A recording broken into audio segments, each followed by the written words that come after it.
This is a water pump for a 99 Chevy Malibu.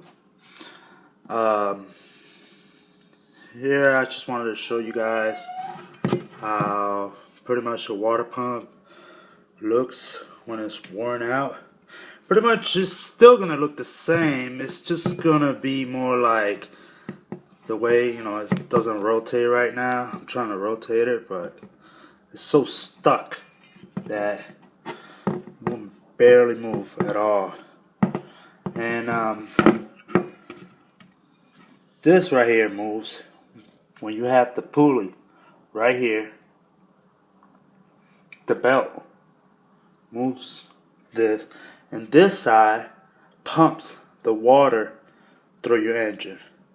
When this goes bad, your water's no longer pumping through your engine, cooling your engine down back to your radiator. It causes overheating problems, and you can mess up your heads, your engine, etc.